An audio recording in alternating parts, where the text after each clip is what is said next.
how do you go about shortlisting a company? Because, it's like finding a needle in a haystack. It's really difficult to imagine what is really the starting point for a PM to shortlist a company for his portfolio. While we talked about risk management till this point, but of course wealth creation is something which is of paramount importance, am I right? And we have a very simple and very, very effective our proprietary investment framework, which is called 3M investment approach. Okay. Market size, market share, and margin of safety. Market size is size of the opportunity. So we buy the business or a company provided the sector in which company is operating is pretty large.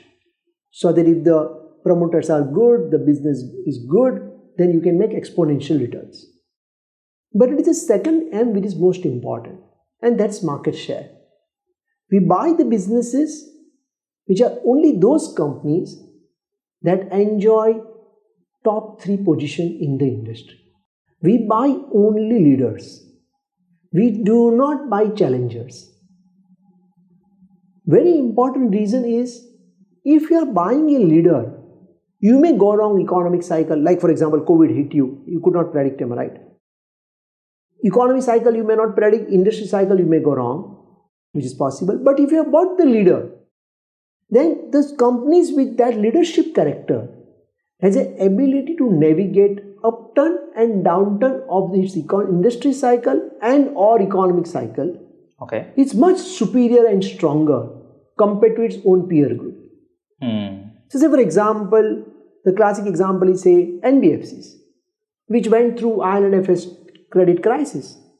There are many NBFCs found huge problems, and even today, many of them are yet to come out of that bad phase of credit crisis.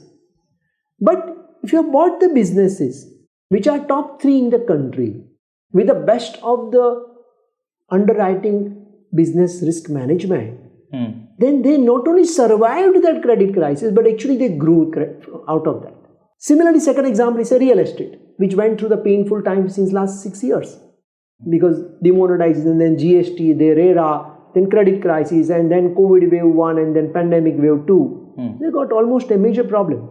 But it is a difficult time that if you look at the companies which is number 1 in Mumbai, or company which is number 1 in South, they actually gained market share during downtime. And they are further gaining more market share during uptime. So buying the businesses, buying the companies which are leadership position has this unique advantage.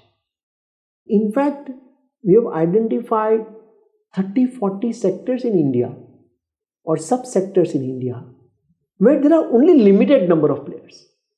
So basically we are buying the businesses which are like oligopolistic or they are like monopolistic. Okay. And when a business enjoys monopoly or when a business enjoys oligopoly, your balance sheet is debt free, leverage is very low, your profitability is very high, and therefore what ultimately matters to us is cash flow is extremely strong. And third M is nothing but margin of safety. The price is what you pay, value is what you get, and that's of course something very, very important. Buying the businesses at the reasonable valuation, and we are very, very conscious about it. So that's basically the investment framework what we follow. Needless to say that it is just not only this 3M approach, but of course on there is a fence of the best of the governance, the best of the management, and best of the balance sheet. So it is a fence. Under that there is a 3M approach, because governance is something most important. Irrespective of how good your business might be, your balance sheet, but if the governance is not right, then disaster is waiting for you. So we are very, very clear about it. The balance sheet is also very, very important because capital efficiency is something critical. As a minority shareholder, that's what matters to you.